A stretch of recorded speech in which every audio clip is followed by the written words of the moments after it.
Hey, welcome in. Welcome to the Arrowhead Addict podcast. We are here coming to you live. The Kansas City Chiefs are going to the Super Bowl. You only win a Super Bowl 2 times every 5 years, right? Oh! The warm-up act is over. Let's bring in Melissa Etheridge, massive Chiefs fan. Melissa, Super Bowl champion, 2-time Pro Bowler, and Trent Green. Trent Green, how you doing? Hey, what's going on, guys? And he picked it up! He picked it up! He's gonna score!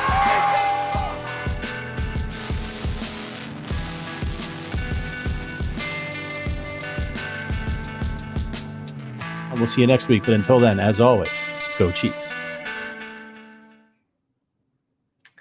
Welcome. This is the pregame show for Texans at Chiefs.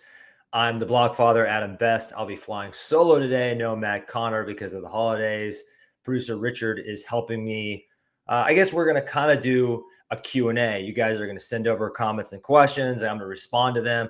And I'm going to talk about this game for the next 30 minutes or so.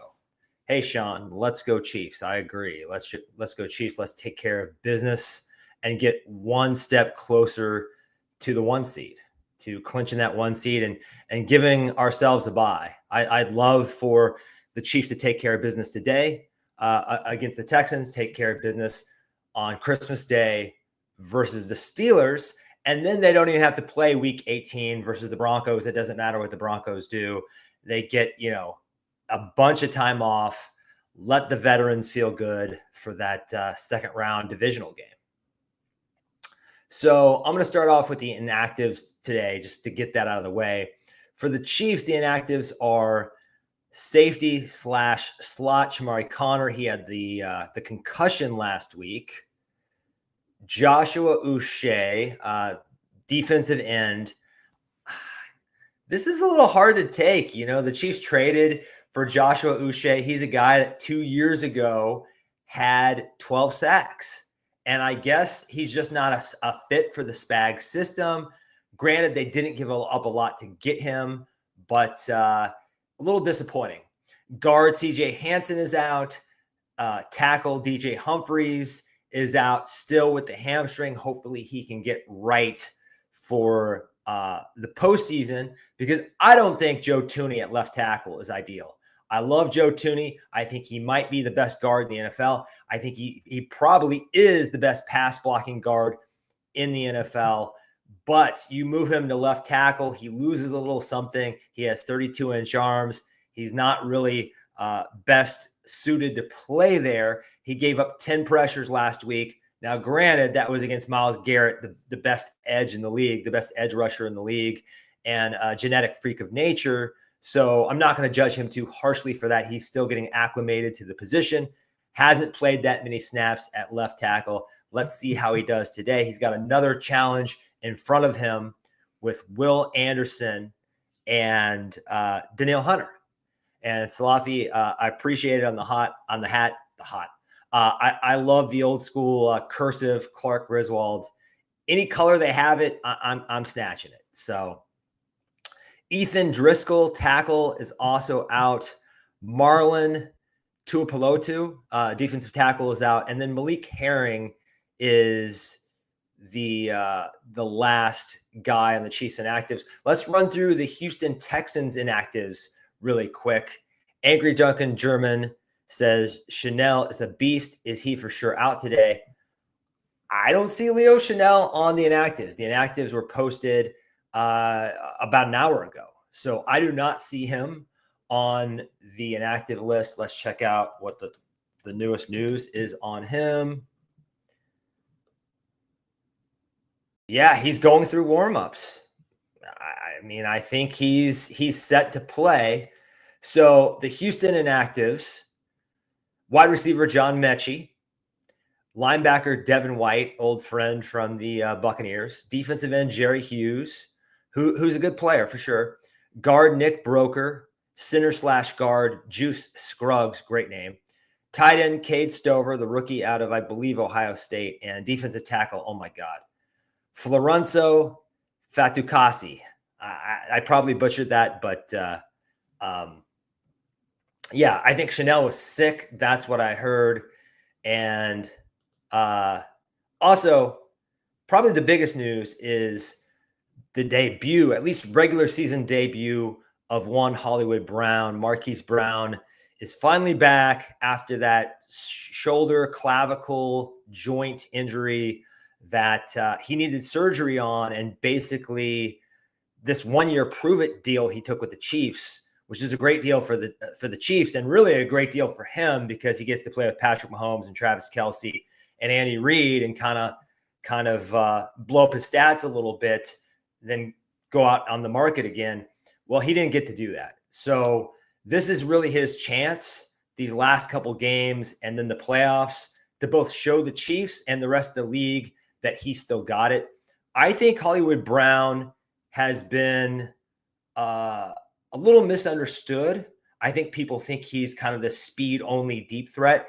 And he's not. He's actually like not super good at those 9 routes, those fly routes, catching bombs. He's more of like a horizontal zone buster. A lot of digs, slants, curls, stuff like that. If you remember those crossing patterns, those like mesh routes that they used to get Tyreek Hill on so he could catch the ball in the center of the field and try to take it to the house that way. I think they're going to use Hollywood Brown a lot in the short to intermediate zone. And what I'm hoping here, KCDC says, give Hollywood a game to settle in. Yeah, what I'm hoping for here by the time the playoffs arrive is that Hollywood Brown kind of takes over for Xavier Worthy, and Xavier Worthy becomes sort of a McCole Hardman plus, a little bit more of a gadget player. Still useful, still a guy they can manufacture touches for, but not one of the 2 main receivers that Patrick Mahomes is going to look to time and time again, which would be DeAndre Hopkins and Hollywood Brown. And I even think Juju Smith-Schuster is a guy that Patrick Mahomes trusts. And of course, the tight ends have his complete and utter trust, Travis Kelce and Noah Gray. Noah Gray has been playing out of his mind, 5 touchdowns in the last 5 games. So would Hollywood take a redo 1-year deal next year? It's a good question, but I think it all depends on how well he plays down the stretch. If he really lights it up, this is a wide receiver hungry league. Every one of these teams wants to have 3 or 4 of these guys they can trust and get out there at the same time. So it really depends on him. It's hard to say. If he's most interested in money, then the Chiefs probably aren't the best place for him. If he loves playing with Patrick Mahomes and if he loves playing in Arrowhead and they win a championship and he just wants to be part of this dynasty, maybe he's made a fair amount of money with both the Ravens and the Cardinals, but he's still a fairly young guy. Let me check his age. So he might want to go out and get the bag one more time. He's 27 years old, about 27 and a half years old. So it's really hard to say. So what am I worried about most with the Texans? Probably Nico Collins. Nico Collins, the wide receiver out of Michigan. I think it's like his 4th year or something. Kind of a late breakout, but he has been an awesome weapon for CJ Stroud and that franchise. I'd say at this point, you got to put him at worst in the top 8 receivers in the league, maybe top 6. And with the way the Chiefs secondary really altogether, maybe save Trent McDuffie has been struggling. He's a little bit scary today. Tank Dell, after the injury last year, hasn't looked like himself. Dalton Schultz is an okay tight end. And as we know, tight ends tend to have success against our safeties and linebackers. So that is another guy to watch out for. At linebacker, they have Laramie Tunsil, one of the best in the league. Titus Howard is no slouch. But I really haven't been that impressed with how that line has kind of gelled and played. So I think Chris Jones and first and foremost, and then Charles and Minihue can both get theirs today. And you sprinkle in some hustle plays by Mike Dana and especially George Karlaftis. I think the defensive line can have a good day today. Now, they'll need to because the secondary still looks a little bit shaky. But yeah, I think those on the defense for the Texans, it's really Derek Stingley, the star corner, who's been around about the same. He was in the same draft as McDuffie. It went Sauce Gardner, Derek Stingley, and then I believe McDuffie was the third corner picked. Should have been picked up there with Sauce Gardner and Derek Stingley. Major Chip Hazard says, good morning from the West Coast, Chiefs Kingdom. Yeah, these noon games when you're out west, they start pretty early. But I guess the good news there is you don't have to stay up late to watch football, Monday Night Football and whatnot. So what was I saying? Oh, yeah, Derek Stingley. And then, again, the edge rushers, Will Anderson Jr. and Danielle Hunter, those guys are really going to test Joe Thuney and Jawan Taylor today. So keep an eye on that. Jawan Taylor, when he's not getting penalized, I think he's a little bit of an underrated player. I know the penalties have been very costly, but I think he'll hold up okay. So keep your eye on Joe Thuney. And the other thing to consider with Joe Thuney is, and I think the Chiefs have had to make this calculation, right? Is it better to have Joe Thuney at left guard, where he's one of the best guards in the league, and either Wanye Morris at left tackle or Kingsley Suamataia at left tackle? Or is it better to have Joe Thuney at left tackle, and then you slide in Mike Caliendo at left guard? And I got to tell you, Mike Caliendo last week, 0 pressures. PFF graded him as the best pass blocking offensive lineman on the Chiefs. He played extremely well. And if he's in a play like that, I think Thuney at left tackle and Caliendo at left guard is the right move until DJ Humphries can return. If and when DJ Humphries can return and play at a high level, or, a fairly high level. But the thing about Mike Caliendo, and I don't believe he's under contract for next year, but the Chiefs have been keeping him around for a reason. He might be that new Nick Allegretti, that new Andrew Wiley, that kind of versatile piece that the Chiefs and offensive line coach Andy Heck trusts. So that is going to be a guy to watch today. I think he's going to be a guy to watch moving forward, because if they get into a place this offseason where they feel we can't afford Joe Thuney and Trey Smith, when we're looking at resigning Nick Bolton, and eventually we have McDuffie coming up, we have Rashee Rice coming up, we have all these guys, maybe George Karlaftis coming up, can't afford everybody. Maybe they let Trey Smith go. Maybe they bring back Mike Caliendo to be that right guard. It's something that could happen. Guys, let me know what questions you have. We're going to continue talking about today's game. I saw that Xavier Worthy showed up in a Patrick Mahomes Texas Tech jersey, which is interesting. I mean, I love it. I love it.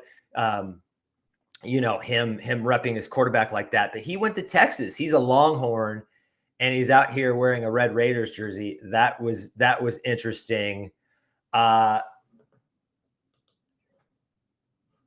don't know. These Saturday games, I think because it's kind of like short rest, and then they've got another game on Wednesday. I wonder which version of the Chiefs we'll see. We're right around the holidays. Last Christmas was when the Chiefs were the least focused of the entire season last year, right? Against the Raiders, they kind of had that collapse. And it was a little bit of a wake-up call for last year's Chiefs. I don't expect that to happen again, but you have a game on a Saturday, which they're not used to. You have a game on a Wednesday, which they're even less accustomed to. This could get a little quirky.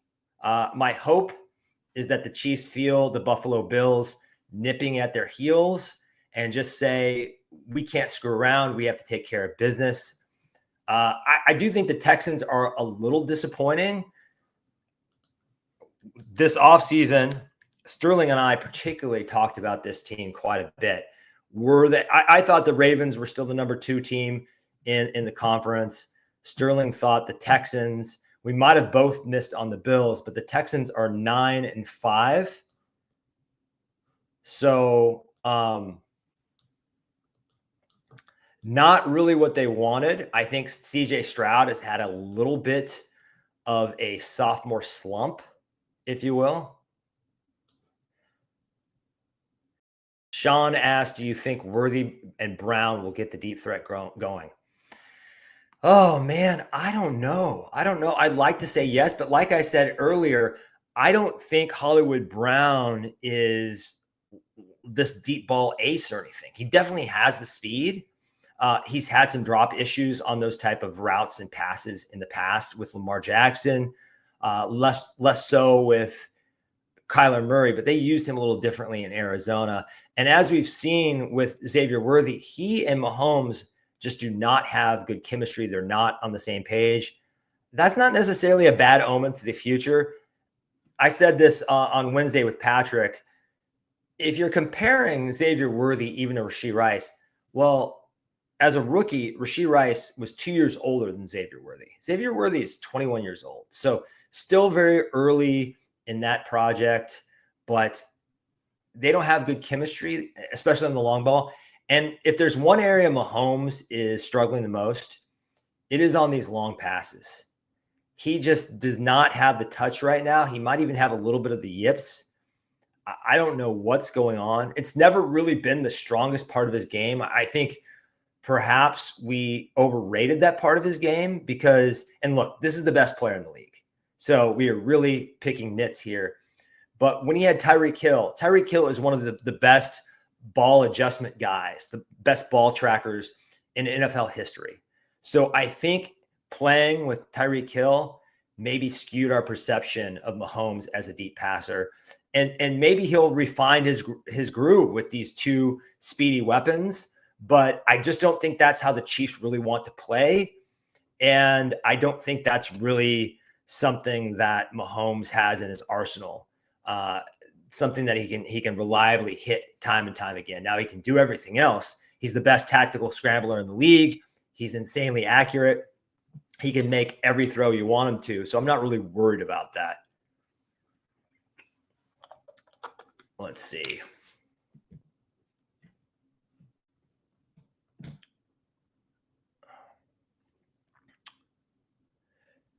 Kathy says that Noah Gray and Samaje Perine have a big day. I like both those players a lot. Noah Gray has been awesome. Really, I don't think he's going to replace Travis Kelce, but I think he is a fixture in this franchise. And what's really exciting about Noah Gray is that Patrick Mahomes trusts him in high leverage moments. I think his number one option when he needs to go out there and get a bucket and make a play and convert a third down will be Travis Kelce. His number two option is going to be DeAndre Hopkins.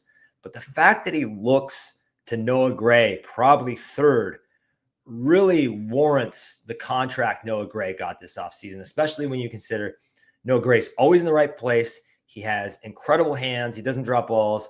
He's a good blocker. You can use him as a fullback. You can have him block in the running game. You can have him give Tooney or Humphreys or whoever chip help if you need to over at left tackle or Jawan Taylor at right tackle. So I'm really high on him. Samaje Perine, I'm a little bit more bearish on because Kareem Hunt's going to get like 40% of the touches, and Pacheco is probably going to get 60% of the touches. So where does Perine mix in? And do you want to mix Perine in if he's solely a third down back and pass protector? That kind of shows your hand as a play caller when both Pacheco and Kareem Hunt are rushing the ball, catching passes, pass protecting. You really don't know what's coming when you're alternating Pacheco and Kareem Hunt. You throw Samaje Perine in there, you know it's coming. Where I think I would play Samaje Perine because he is the best receiver out of the backfield is if you're looking at like a pivotal 3rd and 8 or something like that, I would probably go to him there when it doesn't matter if the other team knows what's coming. I'd like to see us run the ball at least 25 times today to help protect Mahomes. Cliff Johnson. Yeah, Mahomes, I got to say, I was watching his warm-ups, watching the clips of his warm-ups. He looks fairly good. He was just jogging. He wasn't sprinting or anything, but I don't notice a limp, guys. And this is someone with his trainer, Bobby, who spends his offseason trying to make his body as durable and as adaptable as possible. He does all this crazy proprioception stuff and really wants to make his body resilient. So I think, especially for someone who's had these ankle injuries and knows how to manage them, it sounds like this one isn't as bad as the one he suffered in the playoffs in 2022. So I expect a fairly healthy Patrick Mahomes today. I don't think he'll want to scramble as much as he maybe typically wants to. So, I somewhat agree, Cliff. I think they probably should pound the rock a little bit. And that also helps the Chiefs secondary, who could be exposed today against Nico Collins and that gang of players. Keep them off the field, right? Control the clock. When does Rice come back? Rashee Rice isn't going to be back to next season.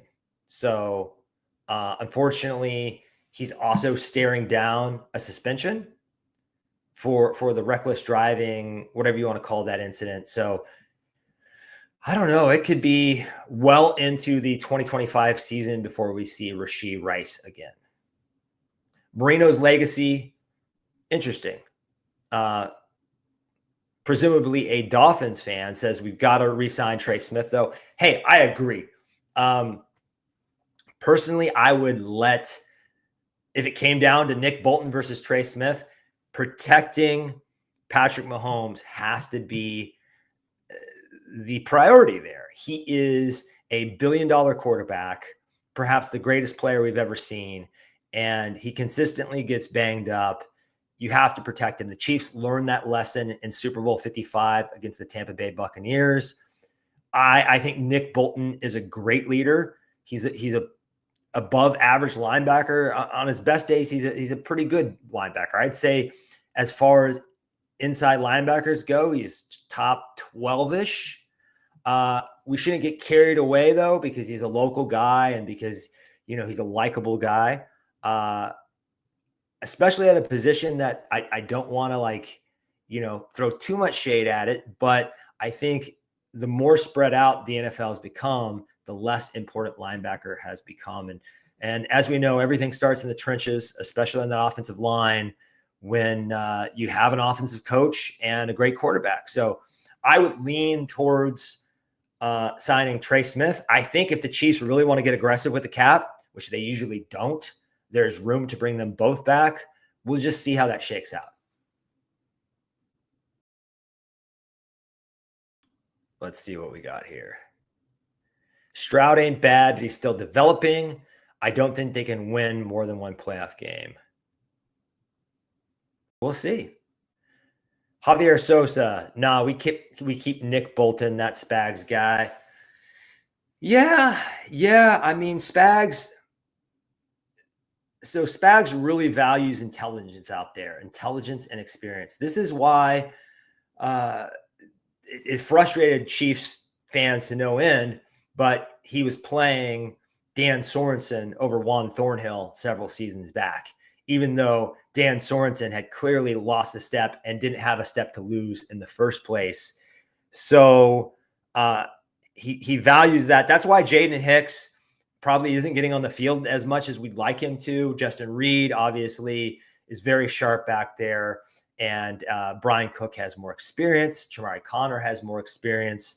So I don't know that you're wrong, Javier. I think Spags could say, I want Nick Bolton back. And Spags has a lot of say in what this organization does, especially defensively. Jalen Butler says 20-30, Chiefs coming out on top. Explosive game by the Chiefs offense is his prediction. Hey, I would love to see that. I think we're nearing the point where if the Chiefs are going to flip the switch, we need to start seeing some signs. They need to start putting together some offensive momentum so they don't just have to walk into the playoffs and go from 0 to 60. Angry Drunken German, it's hard to determine Bolton's value. That's the issue. Yeah. There are the cerebral side of his game, the leadership, the intangibles, and really it's hard to determine how much he means to that defense, but Steve Spagnuolo would be the one to know. So Tyreek Hill back in KC next year. Ooh, I don't know about that. But hey, never say never. I thought Kareem Hunt would never be a Kansas City Chief again. I really thought that was going to happen. And here we are. So Gary H says maybe Buffalo will help us trade up again.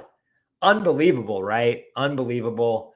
I guess Buffalo, you have to respect the confidence that they and also the Ravens and the 49ers have to trade with the Chiefs. A lot of teams are unwilling to trade with the Chiefs. We saw this with Deontay Johnson.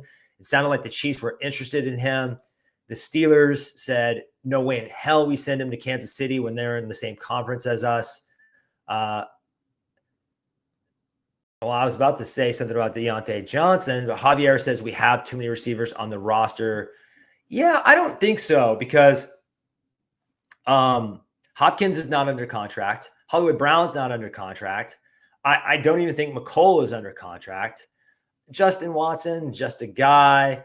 Xavier Worthy and Rashee Rice, they will be back, but those are really the only two mainstays. Juju is also on a one-year contract. This room could look totally different next year. And I think the Chiefs are comfortable having a bit of a revolving door at the receiver position because of their offensive line, the stability there on the interior, but most notably, Travis Kelce, Patrick Mahomes, Andy Reid gives the offense great continuity. Andy and Patrick have shown they can make it work with a lot of different receivers. If you think back to Andy Reid in Philadelphia, there were some times where he valued, Terrell Owens or Deshaun Jackson, but there were some years where like Todd Pinkston was his best receiver. So I think they could add another guy. And Deontay Johnson, if you look at like reception perception, which I think is the best site for evaluating receiver talent, he was green on every route last year. He had a successful conversion rate of beating his defender on every single route in the route tree last year. I don't think Deontay Johnson suddenly forgot how to separate or is washed at 28 years old. I think he got sent to purgatory in Carolina, didn't like that, got traded to Baltimore, for some reason got in John Harbaugh's doghouse, got frustrated with Lamar and how much they run the ball and his role there. I'm not sure Kansas City, with its winning culture and its great locker room, couldn't bring him in as an insurance policy down the stretch. He could be a useful piece. I'm just saying. I've always liked Deontay as a player. He may be a diva, but he is a good player. Let's get our final score predictions in here. We're going to check out here any minute now. So love to hear your guys' predictions. Mine, I go with 24-23. I am just done predicting the Chiefs blowing teams out until they show me they can pull away on a regular basis. I know last week against the Browns, they did have that one in the bag for most of the season. I mean, most of the game, but Jameis Winston was handing out early Christmas presents. He had 4 interceptions and a fumble. So let's see. Sean says, I missed that one. Kathy says 34-17 KC, baby. What else we got, guys? 35-13. Sean, I love the faith. I love the confidence. I wish I could go there with you. I think the Chiefs, I made the joke, I think a couple weeks ago during the pregame, that if the Chiefs played the 85 Chicago Bears, they'd win by 1. And if they played a local high school team, they'd win by 1. They really have a penchant for playing down to the level of their competition. It's interesting. It's kind of like I think this is a team that's played more games during the Mahomes era than any other team by far. They're always the hunted. Every team really brings it when they play Kansas City. They know players know if they have a good game, they'll get on TV. That it will be buzzworthy. So I just think everyone wants to beat the Chiefs. Everyone circles this game with red pen when the season starts. It's just a slog for the Chiefs to get through these regular seasons. So I kind of think they have the attitude, just eke out wins, stay healthy, get to the postseason. Javier says 30-14 Chiefs. Chiefers 65. TPT says 23-20. Lindsay asked, when will we see Steven Nelson this year? I wish I knew. Ask Steve Spagnuolo that question. Got time for a few more predictions. Slothy, my guy Slothy says 26-24 Chiefs. Sounds about right, man. Sounds about right. That's kind of where I'm looking at this. I think the Chiefs will keep this close and then use their experience to pull away in the final minutes. Micah says 24-13 Chiefs. Book it. Micah in Denver, in Broncos country. We appreciate you repping us behind enemy lines. Guys, that's all we have for the pregame show. I'm Adam Best. Thank you for joining me. We're going to have a halftime show for you. We will have a post-game show for you. So be sure to check back in today. I think we'll have plenty of shows for you next week. I don't think we're going to have a show on Christmas, but I expect us to have, I think I'm going to be in the OG hour next Thursday. I think we're going to have a preview show on Monday. So definitely check those things out and go Chiefs.